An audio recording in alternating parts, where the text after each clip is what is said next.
Welcome to this week in the world of wrestling. Welcome to TWitWoW, the best wrestling podcast made for wrestling fans, by wrestling fans, on the web today. I'm John, that's my cohort and commentary, Ashton, and this is our Thursday night Smackdown review. And I gotta say, I really enjoyed this Smackdown. I had a lot of fun with this show tonight. I thought we got some solid matches, some interesting storyline progression in some areas, some questions in my mind were raised about the direction at WrestleMania for certain performers and certain storylines. So overall, I thought this was a really enjoyable 2 hours. I had a good time with it, and I really have no complaints. Ashton, what did you think of it? I feel like SmackDown constantly proves to us that it really would be that much better if Raw was 2 hours again, because even like an episode like tonight, I didn't think this was a great show, but I didn't think it was a terrible show. And I'm coming away like, oh yeah, it was pretty decent, rather than on Raw, if we get a show that's not bad but not great, it's just like, oh my god, that was so boring and it took so long, and that kind of thing. Yeah, I completely agree with you. I think length is a huge factor, because I think it's a combination of that and also commentary, because commentary makes such a huge difference, because on Raw it's so intolerable and on SmackDown it's so enjoyable. Completely agree with you. Oh my god, SmackDown commentary again this week. They've got it down to a science, and it's a science that I hope is never really tampered with, because I love it. I love the If they do tamper with it, it would have to be Byron, because Morrow and Lawler are perfect together. Yeah, they have got such a synergy going on, dude. It's unbelievable. But I agree with you. I think that, coupled with length, because I can even tell you when a Raw is really good. There are times where I will look at the clock as we get to that third hour, and I'm like, okay, let's get it over with. And Dude, I'm not even gonna lie. When it comes to Raw, I'm usually looking at the clock within the first hour and a half. Like, usually it's between like an hour and 15 and an hour and 30 minutes in. I look at the clock and it's just like, oh my god, we're not even halfway done with this yet. What am I gonna do to get through this shit? And you know what? If you and I feel that way, I can only imagine other people that just make it possible, on that level feel.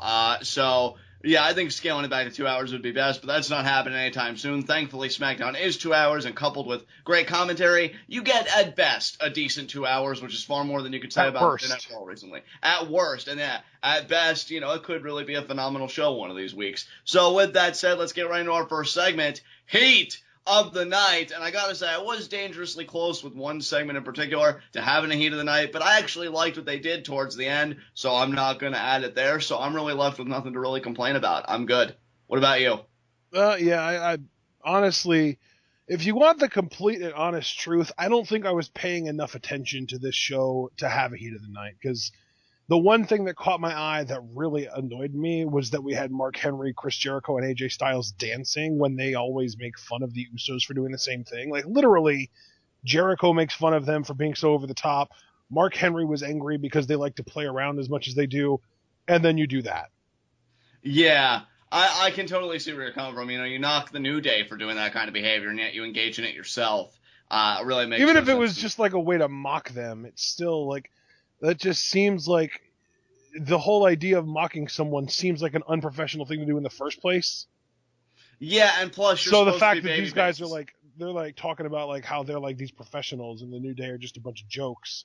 Right. If you were professionals, you wouldn't be mocking them either. Yeah, and plus, you're baby faces. I don't know. I just really, it was whatever. I mean, AJ dancing kind of actually, all three of them dancing, let's be honest, burned my eyes. But that wasn't even enough to be like, oh, I'm dancing, rah. So I'm with you. It's not worth the energy to expend. Exactly. With that said, let us get right into our Thursday night SmackDown review. And we open up with the King of Kings, Triple H. Comes out with the WWE World Heavyweight Championship, has it on a nice display in the ring. He cuts a promo. He starts by quoting the Rolling Stones song, Sympathy for the Devil. He's a man of wealth and taste. He's been around a long, long year and laid many a man's soul to waste. And I like that he references, because he brings it full circle later in the promo when he says, next time you see me, treat me kindly with sympathy, or else I'll lay your soul to waste. So he kind of does that full circle thing there. He also does in this promo, he talks about Roman Reigns and just, how you can't buck against authority. I know you all want to do it, but you don't. You have the urge, but you get up and you go to work and whatever, and Roman Reigns can't buck against authority either.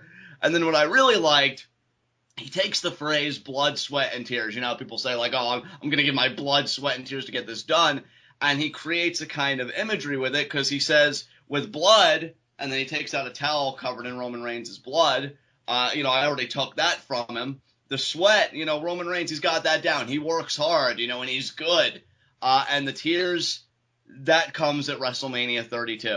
When I just take your dream away from you, when I beat you and you're left with nothing. And that's when the tears will come. So I actually really like this promo. I thought it was solid mic work by Triple H. The only problem I had wasn't even anything to do with him. It's just that Roman isn't even really that kind of babyface, an actual babyface I have in my notes, that could really benefit from a promo like this because the crowd's already so divided on him.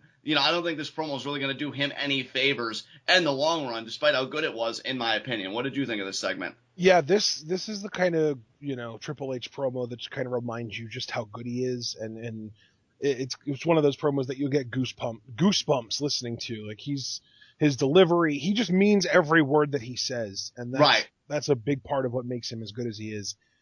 As far as the Roman Reigns situation, this is, I'm going to say, since 2007, this lead up to WrestleMania is the closest that I've been in that time to just kind of throw my hands up in the air and be like, okay, you know what? Wash my hands clean. I'm done with WWE until after WrestleMania because this is just not going to be good. Exactly.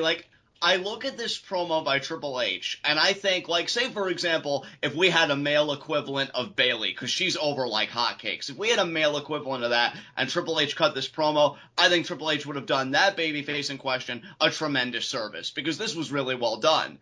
But what's it going to do for Roman Reigns when the guy that you beat the shit out of, the Raw that, preceded this Smackdown, got a huge pop? People loved it. And with SmackDown, they can alter chants and do that kind of manipulation post-production. Oh yeah. They even showed a recap of the beatdown, and the crowd noise that we heard was boos, and yet all you could see in the crowd was yes chants and people cheering. So exactly. SmackDown, I don't know how much longer after WrestleMania 32 John and I are going to continue reviewing SmackDown, and it's one of those things where being back in the saddle and reviewing it again is kind of making me remember why we stopped reviewing it in the first place. But the main reason we wanted to give it another shot is because of Lawler and Ronaldo. Yeah. Yeah, and I mean, to me, that's the one thing I've never really been able to stomach, about SmackDown. One thing that's always consistently bothered me is how disingenuous it is because it's a tape show and the things that are done in post-production. Yeah, the real idea that you get on SmackDown as far as kind of, gauging reactions is what they want you to react. Exactly. It's completely disingenuous, like you said. There's no real sort of, okay, let me get a feel for what people think of this thing at all, because all they're really showing you is what they want people to be reacting, how they want people to reacting, rather. Exactly. Ashton, and to me, and you and I both know it's true, and I'm sure a lot of our audience knows it's true too. If Triple H had cut this promo on a Raw, if he had cut this promo on the Raw that's going to be coming up after the beatdown, he would have gotten cheered. They would have been in the palm of his hand, yep. In the worst possible way, because you want to be booed and stuff like that. So this was quality work. It's just being used on the wrong guy, that's trying to be a babyface, or that Vince wants to be a babyface, to put it more aptly. Again, I even think, in fact, I've been saying, a man that's like Bayley levels of babyface. Well, again, I have to think back to a guy like Dean Ambrose. If Triple H had cut a promo like this on a guy like Dean Ambrose, he would have gotten that heat. But Roman's just too divisive. So honestly, dude, I don't even know about that, because this promo was so good, it would have taken a Daniel Bryan for him to get proper heat from. That's, you know what, I think that's a worthwhile point, Ashton. I won't contend that too much, but I do think, I think you and I can both agree that if we were going by a hierarchy, Dean Ambrose still stands a far better chance than Roman Reigns. Even if he still wasn't successful, still going to have a better shot than Roman Reigns. He's just so divisive. But yeah, great segment. Nothing really more you can say about it. So moving on, we get our first match of the night. Lucha Dragons, Neville and Dolph Ziggler versus the League of Nations. And I gotta say, I really had a lot of fun with this opener. First and foremost, great to see Barrett back in the ring. Yes! I was just going to say the exact same thing. I'm so happy they finally let him wrestle again. It seems like it's been so, like, literally, it feels like it's been years. Although I'm sure it's only been months, but still, like, God, I miss seeing him wrestle. Well, Ashton, to be fair, of course it's going to feel like years when you see a man with an injured arm competing when Barrett looks perfectly healthy on the outside. So, yeah. I like the frenetic pace that this match had, you know, the chaos, even like from the early going, like they immediately all start going after each other. I know Kalisto and Del Rio were doing their thing. Kalisto got like a Hurricane Rana. That was really cool. And they pretty much kept that pace all match. It had a kind of energy to it that they maintained, which I appreciated. To me, spot of the match goes to Neville. He was the star of this thing to me for the ending sequence because he was about to get tampered with on the top rope by Sheamus. Neville, instead of like letting that happen, he jumps off the top rope onto Barrett with a 450 splash. So he averts Sheamus's attack and he still gets offense. I thought that was cool as hell. And then it was all not though. I know, because then when everybody's scrambling, Neville hits the red arrow on Barrett, and then immediately after that, Del Rio comes in with like that low super kick that he does, and then when it comes down to Neville and Sheamus, I guess because Neville was already all out of sorts from the kick, he eats a bro kick, and the League of Nations win, which is the right call because they're the legitimate faction in this match to me. So, I mean, come on, you got to get a win somewhere. But man, a match like this, and I know I had a big conversation about this guy with Gordon a few days ago. I just remind you how great Neville is. In fact, Ashton, I'll say this because I know we're going to be giving it coverage, and it's going to be a part of TWitWoW soon. I'm actually kind of hoping Neville wins the huge Cruiserweight Open that they've got going on. I don't think he will, but I think that'd be an amazing rub for the guy to really get him back in the thick of things. Honestly, I think there's a really good chance that if not win, I think he's at least going to be in the finals. I agree. I think he is. That's going to be a real like major showcasing of Neville because I feel like since he has been on the main roster, people are starting to forget a little bit just how good he is. Yes. Because it felt like he got showcased better on NXT. And now, I mean, even now we're getting him on NXT next week. But even still, I think that this Cruiserweight tournament that we're going to be getting this summer is going to be a vehicle to push one or two talents and maybe slightly elevate a few more. But honestly, I don't think that they're going to do a whole lot with outside talent. They're probably going to bring in like a bunch of guys, and especially now like that he's a free agent, I can see Kota Ibushi being in here. I can see a bunch of guys from like Beyond and Rev Pro and Progress and maybe PWG and obviously Evolve because they have this partnership going on with NXT now. But if I had to guess, I would say probably anywhere from 50 to 60% of the people in this tournament are already going to be on the WWE roster. Right. And I'm just really hoping Neville can come away, either, you know, be in the finals, like you said, or I would love if he straight up wins it, because people need to be reminded how good this guy is and what an asset he is, because to me, I just want to see him do something. I think he's a quality talent, and it's amazing how much more I appreciate him now that he's not being used to his full potential, whereas NXT, I really do feel like I took him for granted, which is my own fault. But then you see him here. I think that also has to do with the way he was being portrayed, because it really, like, towards the end of his run, we were just kind of waiting for him to lose the title. Right. And now here, I'd actually beg for him to win a title. You know, it's funny how times change. But yeah, this was a fun opener. I think made all the more special by just how great Neville is. I thoroughly enjoyed it. League of Nations gets the W. And anything else you want to say about this match? No, I don't think so. All right, me either. All right, next segment. Kevin Owens interviewed by Renee Young. I freaking love this. I even, like, the first line of my notes is, man, can Kevin Owens even do wrong? Because I love how he feigns admiration. He's like, you know, Renee, I was watching Raw, and I just saw Dean Ambrose, you know, just give everything he had, you know, bring in the fight to Brock Lesnar, and that really inspired me. So I want to do the right thing, being the fighting champion that I am. and I want to give Dean Ambrose his rematch for the Intercontinental Championship tonight. And then, of course, Renee informs him that Dean Ambrose is at home recovering because, when you encounter Brock Lesnar, I highly doubt you have a pep in your step the next day, unless you're Roman Reigns, of course. And Kevin Owens is like, oh, that's too bad. Well, I guess because Dean was the only one worthy of getting a rematch for this title, getting a match for the title, and I've already beaten everybody else, I guess I have a night off too. And then he gets interrupted by a hapless gorilla that feels the need to put his hands to manhandle both a champion and a father, if I may remind everybody for the umpteenth time. Like, what is wrong with you, dude? He's like, oh, you haven't beaten me. And then Kevin Owens, who correctly and astutely points out, oh, we're on the road to KO Mania while you're on the road to retirement. Big Show, instead of using his words, chooses to grab Kevin Owens. Now, let me ask you, Ashton, is that the action of a becoming individual? Is that an action of an appropriate professional individual?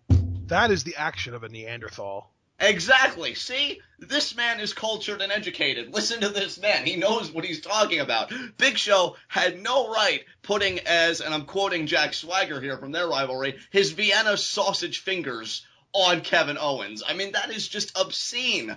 And he's like, oh, well, you haven't beaten me. How about I KO? Shut up. And I really got scared that this could potentially be hinting at Kevin Owens and Big Show in a feud. But we do know that they are going to have a match tonight. And to me, this is nothing more than a mere speed bump on the road to KO Mania, which I'm personally calling it now because I think it's so much better than just WrestleMania 32. I mean, that title is so blasé. John, at this rate, you could take a dump in a bucket and it would be better than WrestleMania 32. Yes. So KO Mania, I'm glad to see that it's just fine with the both of us. But yeah, great stuff from Owens. Big Show's all right. I don't really know. I mean, we'll talk about these two more when we get to their actual matchup later tonight. But I really am hoping that the interaction they had on this SmackDown was a one-off because I really don't want this to be KO's WrestleMania match. I mean, I even put in my notes, I still want Styles, but I'm still convinced Y2 AJ is going to do something together, and that got even bolstered a little bit tonight. How dumb is that? You've got AJ freaking Styles, and the first thing you want to do is shove him in a tag team with a 46-year-old man? Yeah, dude, I'm not really feeling it too much either. Like, if I knew that AJ was going to do more stuff, maybe I'd be more okay with it because, it is Jericho and it is AJ, and I actually do like how they work together, but it's AJ Styles. Like, you don't want to waste time using this guy to his full potential. And as far as Kevin Owens goes, the only highlight I could see with him working with Big Show, and I do stress the only highlight, is a visual of Kevin Owens pop-up powerbombing a guy the stature of the Big Show is a nice visual for WrestleMania, but that's it. Like, Kevin Owens could do so much more than that, but I don't think he would be capable of it, honestly. A Big Show, I think, would have to jump up a little bit for Kevin Owens, but I think with the nature of them, because I've seen Kevin Owens do it to Mark Henry, so I don't think Big Show is entirely out of the realm of possibility, but we''ll have to wait and see. But yeah, this would be Kevin Owens' first WrestleMania, and I even said I guess there would be worse ways for the new streak to start than by pop-up powerbombing a giant. So, not the worst thing, but not the best thing. And you want to talk about not the worst thing, but the best thing, brings us to our next matchup, which I really couldn't care for. Jimmy Uso versus Devon Dudley. I don't even know why this was a match on this show, to be honest. Because the Dudleys and the Usos are feuding, John. It's such a waste of the Dudleys' heel potential. Such a waste. Dudley's cut a pre-match promo. The tag team division is basically worthless at this point. I know. Until Enzo and Cass come up just to get that little tiny spark of life. Because then, you introduce Enzo and Cass, and they have a feud with, 3 or 4 teams, potentially. Right, and Enzo and Cass coming in opens the floodgates, because then it would be Bubbler Fexa, and then a little while after that, because I don't know how long they're going to stick around, because I know they're, doing gangbusters right now with how over they are, American Alpha, and they get their time in. There can be a revival. WWE just has to care first. And then there's the revival. Yeah, the revival, baby. NXT Tag Team Champions currently, and they're killing it. And they're awesome. And things that are not awesome. We got a Dudley's pre-match promo. I mean, it was harmless, but it's pretty much the same thing they've been saying since they turned heel. And by the way, I'm gonna pull at you because I know you're like inclined to do this stuff. Devon said that we could care less what you people think. That's couldn't care less, Steven. Yeah, I even put in my notes here. It's couldn't care less, Devon. Get it right. As far as the match goes, it's almost laughable. I mean, again, only was almost. You know what? It was laughable, and specifically the finish was laughable because they go at it for a little bit, but then Bubba just out of nowhere grabs the table from under the ring. Jey Uso chases him off, but Jimmy's on the top rope, and he gets distracted by Bubba while I guess Jey is putting the table back or whatever he's doing, and then that allows Devon to straddle Jimmy on the rope. He falls off, and Devon picks him up again. Now, I think Devon's going to do his old finisher, where it's kind of like that inverted suplex-looking thing, but he slams him down on the canvas. No. It's just a roll-up. He just rolls him up and gets the 3 count. Like, that, oh my god, that was so bad. I still think this is going to lead to a tables match at Mania with the Usos going over. I don't care. I even put at the end here, can the Dudleys just please feud with Enzo and Cass, so they can work with a team that could actually use the rub? The Usos aren't going to benefit any from this. They've already been tag team champions. They're already one of those consistent title contenders because, as you said, Ashton, there is no tag division. Not really much of a point doing this kind of thing when there is no division to begin with. So I really couldn't care less, and that's using the term properly, Devon. Is there anything you have to say about this, Ashton? Yeah, I was just trying to figure out, like, are we going to get, like, a 4-way, 8-man tag team match at WrestleMania between, like, the New Day, the Dudleys, the Usos, and AJ and Y2J? Maybe, and you know what, though, dude? I'd have to put in representatives from the League of Nations in there because the New Day's really been calling it out in every promo. Okay, so we're going to basically get, like, tag team turmoil. Probably. I would have to guess, right? And that's probably how the tag titles will be showcased at Mania. So, I mean, I They'll guess probably toss the Lucha Dragons in there, too, just for good measure. Probably. I wonder if Kalisto... No, I don't think Kalisto will work double duty at Mania. He is that's champion. True. That's a good point. Never mind. Well, I don't know. The WWE is going to have to make a choice because it's not unheard of, right? But they're going to have to decide, do we want him to defend the U.S. title or do we want him to go for the tag titles? I would think a U.S. title defense would be more appropriate, but we'll see. My dream of Kevin Owens and Sami Zayn against each other for the IC title is still possible, but it's so not going to happen, and that's so disappointing to me. I know, dude, because you want to talk about Kevin Owens' first WrestleMania. Who better to work with than the guy he has that history with? One of his best friends. Exactly. You know, I mean, because to me, it was either Sami Zayn or AJ Styles that really had me salivating. And AJ's now it's looking like neither one is going to happen. Oh, God, and what might actually happen, I don't even want to think about, but we'll get to that in a few moments. Kevin Owens versus Ryback. Well, yeah. Well, Ryback's heel now, so maybe not. But, oh, God, that is possible. Shit. Next segment here, Chris Jericho and AJ Styles, with Mark Henry, interrupting, to close it. Styles and Jericho, they pretty much talk about, how they like how it feels, being a team. Jericho specifically said, I know we got off on the wrong foot. Jericho literally restates everything he said on Raw. Exactly. At first I didn't like you, but I respected you. Now I like you, and we're going to be a good team. Oh, thanks, Chris. I mean, do you have Alzheimer's now that you forget everything you said? He also tells AJ, look, I've been a 5-time tag team champion with 5 different partners, which is an interesting factoid. Yeah, let's see if we can name them. Big Show, Benoit. I know he won the tag titles with Benoit. Did he ever win the tag titles with Miz, or was that just like a one-off thing? No, I think that was a one-off thing. Big Show, Benoit. Christian was a big one. Yeah. Who else? Damn. I can't think of the other 2 because we're missing 2 teams. Oh, wow. Interesting. But, yeah. Think of Canadians. Did they ever win the tag titles with Lance Storm? I don't think so. Not Lance Storm. What about Test? No, I don't think Test either. What about Edge? Edge was the tag team whore, too. Him and Edge were... Actually, yeah. Yeah, I think Y2J, because then Edge got injured before their reign really got off the ground. That's why I forgot about it. That was still very early on, but they did win the titles. So yeah! That's 4. All right, one... Darts at a dartboard for the win. Well, one tag team left. Let's see. Oh, God, this is going to take a personal show. Ray? No, I don't think so. No? Eddie? No, not Eddie, I don't think. Michaels?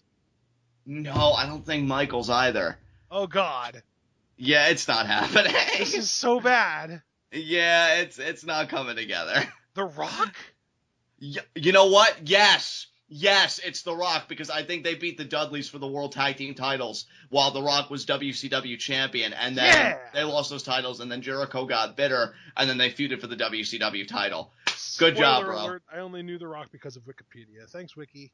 Hey, that's fair enough. Hey, like your favorite wrestler once said, if you're not cheating, you're not trying. So, yeah, they talk about just, how good it feels to be a tag team, and AJ's like, well, I want my WrestleMania moment. Everybody wants their WrestleMania moment, it seems like, and tag team titles are a good way to do it, but they need to take care of the New Day. And then, of course, Mark Henry steps up, and he offers because of his beef with the New Day. Now, here was the interesting thing about this segment to me, and I don't really know if I like it or not, because I don't really know if I like how WWE is portraying Styles. Jericho shakes Mark Henry's hand, and he's like, could you let go of my hand? You're kind of crushing it. And Henry's like, oh, are you clowning me like the New Day was clowning me? Should I be worried about you? And then Jericho gets all serious, one former world champion to another, and the camera zooms in on those guys, leaving Styles out of the frame. It would be an honor to team with you guys. So it's like they're leaving AJ out in the cold. And then Henry just kind of gives him that, slap on the arm, really hard. Like, oh, see you out there, AJ. They're treating him like, and yes, I get it, by WWE standards, he's this rookie. You realize who this is, right? This is AJ fucking Styles. He's better than the both of you put together. And no offense, because I love Henry, and Jericho's awesome. But seriously, I don't really know if I like the fact. Awesome. Used to be awesome, yeah. I mean, it's a matter of debate, but regardless, I just don't like how they're kind of treating AJ like this little kid that's trying to belong with the grown-ups. He beat Jericho in their series. What else does the guy have to do? So, but that's just me, and I think that's a minor nitpick at best. And, it really kind of made me question, though, the whole thing. Maybe we won't get Y2 AJ going for the tag titles of Mania. Maybe we will get heel Jericho versus Styles 4, which, again, Styles Owens would be my preference, but what are you going to do for Mania? I don't know. Styles is really just directionless right now, it seems to me, for WrestleMania. That didn't take long, did it? I know, yeah, right out of the gate, they shoot themselves in the foot. Anything you want to say about this segment before we move on? No. All right, next matchup, Big Show versus Kevin Owens. Big Show should really regard it as a privilege that he gets to work with one of the best WWE superstars in the game today. And father, one of the best, the best father, not even one of, the undisputed. There's not really much to say about this match. I liked Owens' heel work in the sense of he always created distance between himself and Big Show whenever Show was on offense. And then, you know what? I'm going to just read from my notes because I feel like that's the best review. I said he made Big Show look like $1 million, and I laughed seeing Owens capitalize on Big Show's idiocy being perched on the top rope. You're not a cruiserweight, dumbass. Owens getting a count-out victory protects Big Show and is the perfect heel win. I am so ready for KO Mania. I think the Big Show is just trying to keep up with the Joneses. Yeah, well, he failed. And you know what? I laugh at his failure. And I wish he had a family, because I'd like to laugh at his failure in front of him and his family. Right in their faces.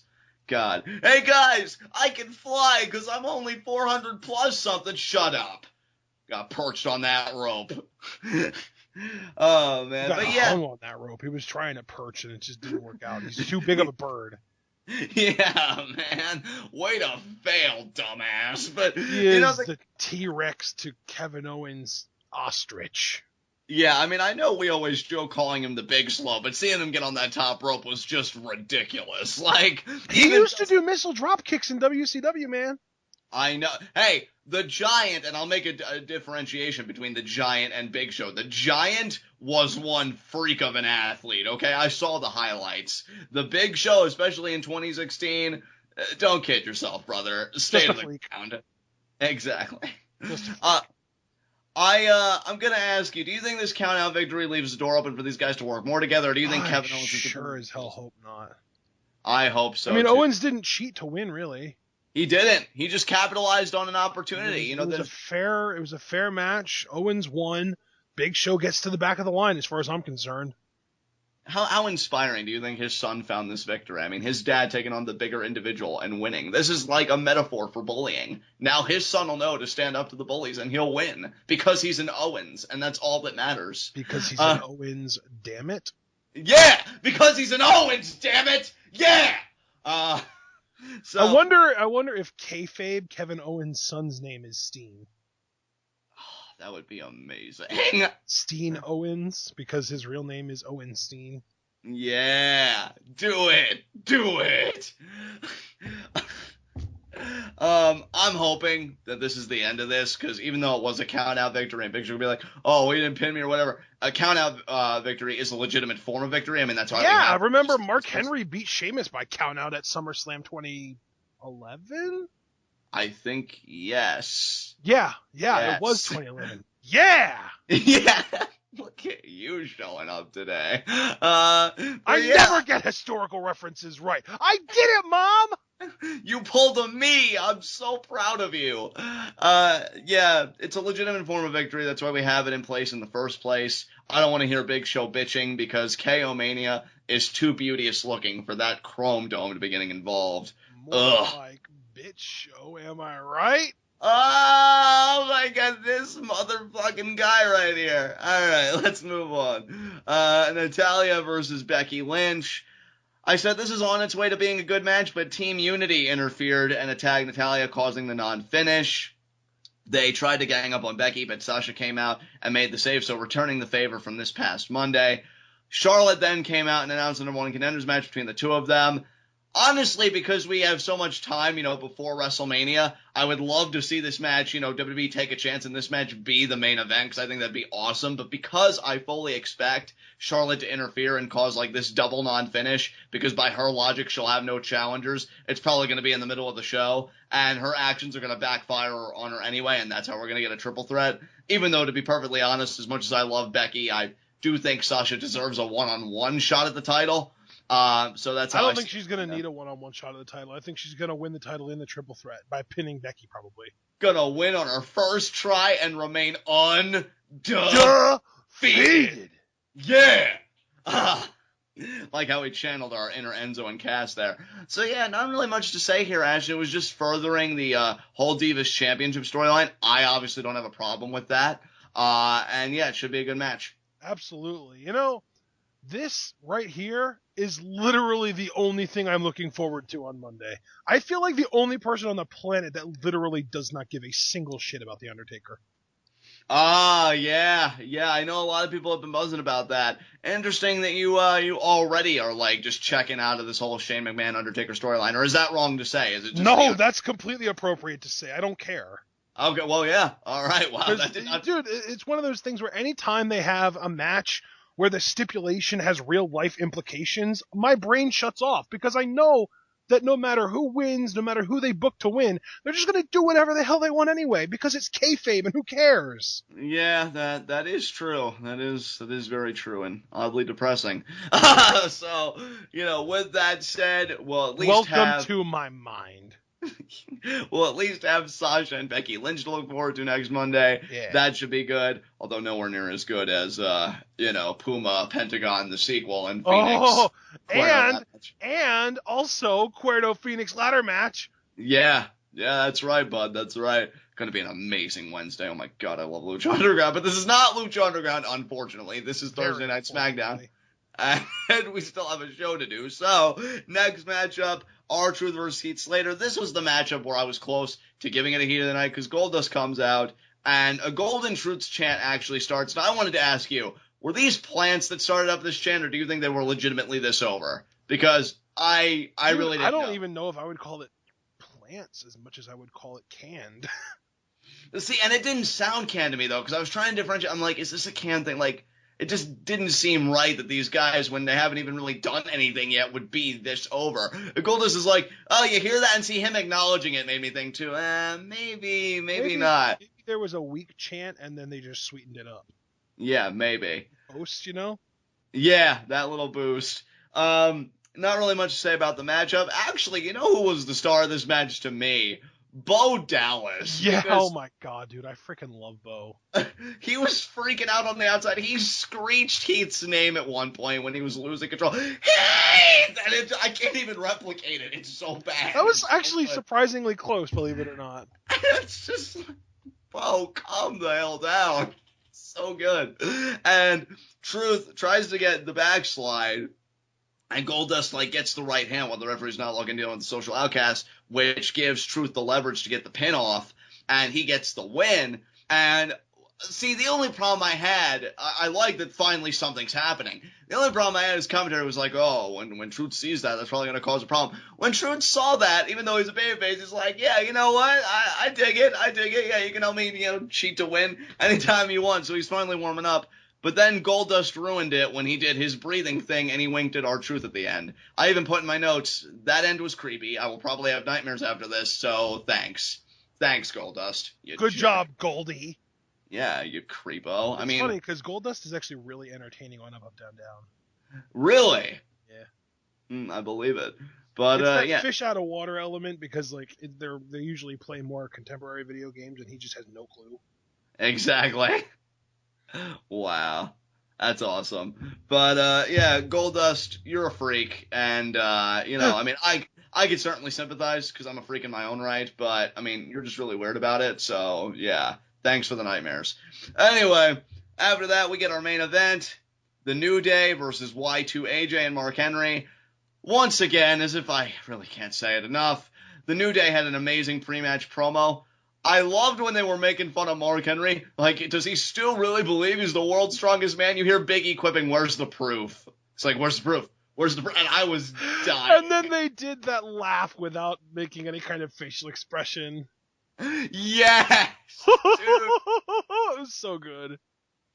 I love that these guys just do not care. And, they just do whatever. They say that Xavier Woods, I love their fake outs, too, because you think, obviously... Yeah, I knew it was going to be Big E, and then they were like, oh, Xavier, here's what it's all about. Look at those biceps, baby. Yeah, and then Big E to end it be like, we train together, we ride together, we bathe together. And then they're just, what? Because New Day Rocks. New Day Rocks. Yeah. Day Rocks. Oh, you left me hanging. Okay. That usually happens. I've never known. I see how it is, John. I know where your loyalties lie now. Oh my God, I'm sorry. But great stuff from the New Day. Dude, I don't know if it's just me because maybe I've committed the criminal act of not paying as much attention to the New Day as I should have, but I felt like they added some new stuff here as a team, and I really appreciated that. Even though they gel so well and they've just got it down to an art being together, they still do things new. One spot in this match that I really liked, Big E has, I believe it was Jericho in a running power slam position, and he runs towards his corner, and Xavier Woods and Kofi meet him there with kicks to Jericho's head. And I really like that double team. And then later in the matchup, you had Xavier Woods doing a leg drop, and then Big E, though, with his splash, in tandem. So I like how they're still doing new stuff alongside the established stuff, like the Unicorn Stampede. They're just so freaking good. I wish there was. And see, that's going to be. And when it comes to promos, they're basically a personification of Vine. Yes. Because clearly Tout was the right person to get behind, right, WWE? Yeah, way to fail again. I think they literally knew short form video social media websites are going to be the next thing, and they just backed the wrong horse. Exactly. Missed it by that much. Yeah. What was I think the big crying shame that we're going to remember for this title reign of the New Day, because they've just been killing it, is that they really had no division for which to really show what they can really do, because it's just bare bones. And, I am glad, though, if they are going to be working with Y2AJ, I'm actually happier for the New Day, because I do think they deserve to be in the ring with talents like Jericho and like AJ Styles. Yeah, it's funny. I would say that the New Day is carrying the tag division on their back, but that wouldn't even be much of a compliment, because there really isn't much tag division to weigh them down. I think the bigger compliment is they've been carrying the Raws that they're on their back, because they're more often than not the most entertaining part of them. I mean, really, they're so good. The only other interesting part of this match to me was... I thought you were going to say the only other interesting or entertaining part about Raw, and I was thinking Dean, but... Oh, yeah, that's certainly true, though. I mean, you're not wrong.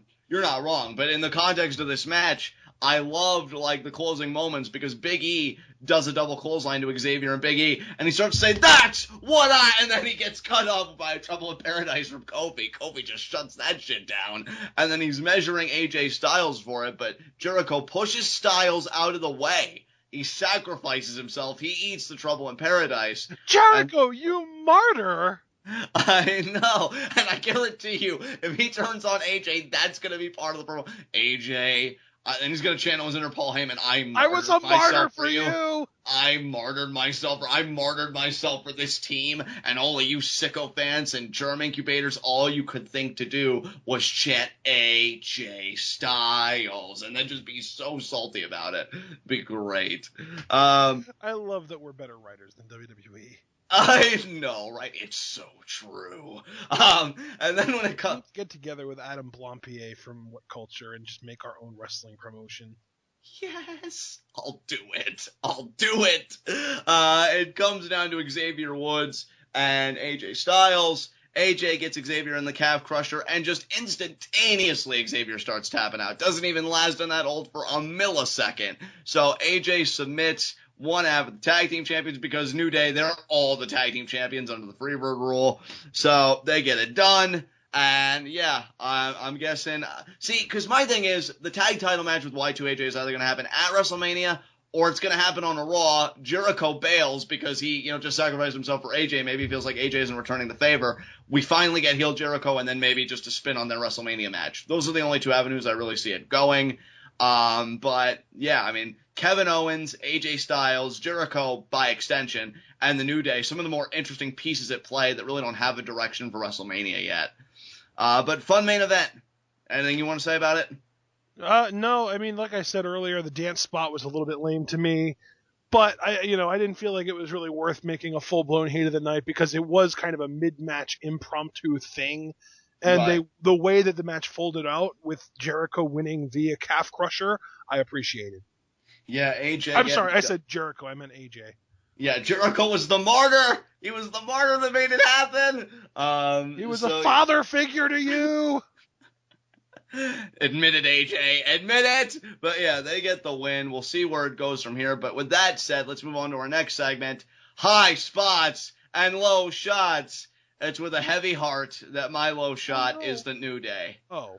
They lost the match, and they lost specifically Xavier to one half of a team that's really gunning for their titles. So, yeah, it's not looking good for them. AJ is back on a roll, beating Jericho at Fastlane. Now he gets Xavier to tap out, who is a champion. So we're going to see what happens. No. Beg pardon? I said not really, though. The real champions are Kofi and Big E, so...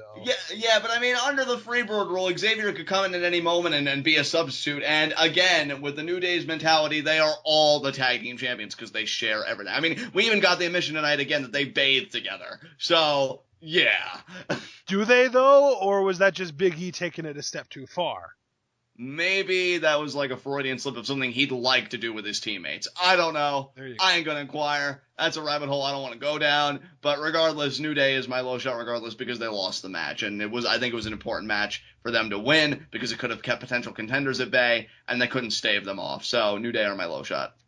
My low shot is the Big Show. Yeah! Because he failed! Yes! Yes, he did. You had one chance, Big Show. You had one job. You could have won. And if you would have won, you would have gotten a shot at the title. But you failed. Exactly. I just hear the joy in your voice when you say it, and it's infectious. In fact, it's the perfect compliment to my high spot because it's Kevin Owens. Because he won. Can I give an honorary low shot to Eden Styles? Oh, why? Because she's awful. Look, the only announced job I actually think she does well, oddly enough, is Kevin Owens. I like how she says Owens. That's the worst one. She sounds like she needs to take a dump. Look, Kevin Owens probably likes it because I haven't heard him tell her anything. So we're probably like, yeah, that's kind of like... You know what? I don't think anyone but Cody Rhodes likes Eden because, even the New Day has beef with her. Yeah, JoJo's their girl. That's who New Day likes. JoJo's everyone's girl. That's who everyone likes. She's the best. Did you see the fallout where New Day kicked out Rich Brennan and they actually called over JoJo and she came over and she finished the interview? It was great. I didn't see that, but that sounds exactly like what should have been done. Yes. But yeah, Kevin Owens is my high spot. Eden, though, dude. You can't just say Kevin Owens. It's got to be Kevin Owens. Shove something out your ass. You sounded like you were suffering from a hernia. Yeah, Oh that's what my she God. sounds like to me. Oh my God. Look, Kevin Owens is my high spot because he's better than everyone else. He's the Intercontinental Champion, and he's a father, damn it! So I don't have to give any further justification than that, and anybody who believes I should, blow me. Who's your high spot? Because he's a father, damn it, suck at everyone else. Exactly. Hashtag. Yeah. My high spot, I'm gonna go the easy route, the cop out here, AJ Styles. Good stuff, man. Hey, he got the submission win for Y2AJ. Jericho might have been the martyr, but AJ gets the glory. And I guarantee you that won't sit well with Jericho. But, sacrificed himself for you, AJ. I sacrificed myself for this team, AJ. You couldn't even make the shirt. You sicken me. So, yeah, I like your pick of AJ Styles. Makes perfect sense to me. Pleb. Oh. Yeah, Jericho's really going to be callous. I can't wait for those, 9-letter words to come out during those promos. But, we only have one segment left, my friend. Oh, wait, who was your high spot again, just to remind me, or did you not even give it? Styles. AJ, that's right, you just said, oh my God, you said Jericho was suffering from, I guess it's infectious, because now I'm starting to lose my mind over here. 30-second hot seat. Final segment. So what do you got this week? I feel like we're missing a segment. No, that's it. High spot, slow shot, and then 30-second hot seat. Yeah, that's weird. It just feels so incomplete. Whatever. Who cares? Apparently all of us have Alzheimer's today. Whatever. It's early onset and it's very temporary. People get used to it. Yeah. You're a 30-second hot seat. Let's see. Okay, I've got one. I've got a really good one. I'm so excited about this. Who are going to be the U.S. and Intercontinental Championship contenders that'll be facing Kevin Owens and Kalisto at WrestleMania? You have 30 seconds, and your time starts now. Oh, shit. You didn't have to use time to say that. I just did. All right. Well, I'm going to restart the clock then. Ready, set, go. You know what? I know it's fantasy booking, but I just want to believe that Neville's going to find a way to face Kevin Owens if it's not going to be AJ Styles and Jericho at Mania, which it still might be. So I'm going to say Neville for Owens, assuming that Y2AJ's out of the picture. Kalisto's a funny one, because I'd love to say Sin Cara, but I think that's really fantasy booking, maybe even more so than Neville. So I'm going to say Rusev. So we keep it in the League of Nations, but it's more of like a David versus Goliath thing, which WWE loves to do with Kalisto. So I say Rusev for Kalisto, Neville for Owens. You went 32 seconds. Close enough. Damn it! I like being just under. So well, close. if you wouldn't have done the little sum up at the end, you would have hit 30 seconds exactly, but you just had to sum up your thoughts. I wish a motherfucker would. Because I'm going to go and cut someone when we go off air. Honestly, dude, I think the best bet right now, knowing just recent events, I think Ryback's going to go after Kalisto. Yeah, oh my God, Ashton, thank you, because I even said when he turned on our Raw review that I felt like a feud with Kalisto would be good. Why didn't I remember that? So yeah, I think that's even more likely than Rusev, because I know that Kalisto still has business with the League of Nations, but Ryback's saying that he should just focus on himself. He'll probably want another singles title, because he's only ever been a one-time Intercontinental Champion, and that reign was forgettable. So Ryback will probably want to get back on top somehow. Why not start with the U.S. title? So Who did he lose that title to? Luke Harper, right? Kevin Owens. Oh, wait, that what? was Kevin Owens' first reign. Yeah, remember that Kevin Owens ended Ryback's reign, and yeah, that was Kevin Owens' first Intercontinental title reign. Oh, huh. Yeah, Ryback won the championship at Elimination Chamber, last eliminating Sheamus. I remember that. And then, yeah. Who held the title before that? Was it Harper? Well, who held the title before Ryback. Ryback held it? Well, it was vacated, remember, because Daniel Bryan had it and he had to vacate it. Oh, that's right. I know Luke Harper was the Intercontinental. Was that going into WrestleMania when Bryan won it? No, that was Barrett. God, dude, the Intercontinental title is so bad. I know. I'm just lucky that I remember all this stuff, because that was Barrett at Mania. He lost in that big ladder match because the whole story was everybody was stealing the Intercontinental title from him. I know that. I just didn't remember who they were stealing it from. I know Harper was involved in that because he would just randomly show up, and I think it was R-Truth that would just kind of hand it to him. Right. And because, Luke Harper was a former Intercontinental Champion. I believe he beat Ziggler for that title. God, that championship needs so much rehab. But regardless, at least it's bad. That is so, and I feel bad, too, because they were trying to rehab it with giving it to Bryan, and then just, everything else happened after that. Exactly. So I really like your answer of Ryback Kalisto. I actually hope that happens now, because as much as I am a fan of Rusev, and I think he's kind of underappreciated a little bit, I think Ryback, if you want to give this heel run some juice, Kalisto's the perfect first program. Kevin Owens is definitely more of a gray area because of this whole Y2AJ crap. You know what, dude? I'm not giving up. I still think that there is a possibility that Sami Zayn will be Kevin Owens' opponent at Mania. You know what? It's a stretch, and I'm aware of that, but we have 5 more episodes of Raw to go. We could have Kevin Owens beat Big Show and be like, I've beaten everyone, no one can top me, there's no one left on the roster that can beat me, and then Sammy's music hits and we're freaking on. Exactly. You know what? I'm proud of you for sticking with your guns, because to me, as far-fetched as it is. But you know what, though? I think if you're keeping Sammy in play, that I'm going to tentatively do the same, except with AJ Styles, because I could see them getting their tag title shot on a Raw. And Jericho then AJ turns, but then you would want to get AJ versus Jericho out of the way again because of heel Jericho, rather. Right. So, I don't know. Yeah. I really want to get these guys away from each other so that I can stop confusing them for each other. I know, right? Kevin Owens is such a gray area to me in that Intercontinental title, but hopefully it all comes together. At least it won't be Dean Ambrose, because he's working with Brock Lesnar, which puts the big smile on my face. But I hope Kevin Owens doesn't get, table scraps. He deserves something worthwhile for his first WrestleMania, because it's KO Mania, baby! Get with it! And more importantly, he deserves a better ring announcer for WrestleMania as well. Eggs, yeah. Yeah. So with that said, is there anything else you want to say about this episode of SmackDown, brother? No. All right. With that said, guys, this has been SmackDown. This has been TWitWoW, the best wrestling podcast made for wrestling fans, by wrestling fans, on the web today. I'm John. That's my co-worker and commentary, Ashton. Guys, be sure to comment and subscribe on YouTube. Again, you guys know, for our SmackDown reviews, the 30-second hot seat is the question. So start that conversation down below. Who do you think the contenders will be for the Intercontinental and U.S. Championships, respectively, at WrestleMania? Be sure to take that conversation over to Pleetoff. That is Pro Wrestling is taking over Facebook.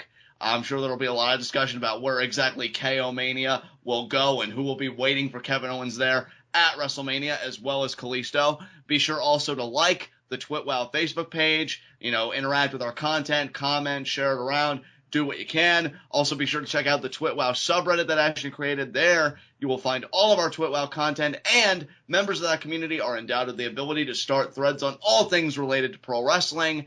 And finally, if you really want to get with us at the ground level and, tweet at us and get all that interaction and the content firsthand, your best bet is to follow us on Twitter.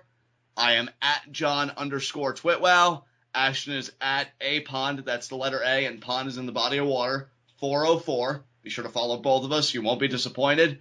And we will see you again for our Monday Night Raw review, where The Undertaker will address this whole WrestleMania challenge that he's been thrown into against Shane McMahon, and, more importantly, we will determine a #1 contender for the Divas Championship as the last kicker, Becky Lynch, takes on the boss, Sasha Banks. Whose WrestleMania moment's going to come to fruition? Get all the best coverage here on TWitWoW, and until then, tune in, and peace out.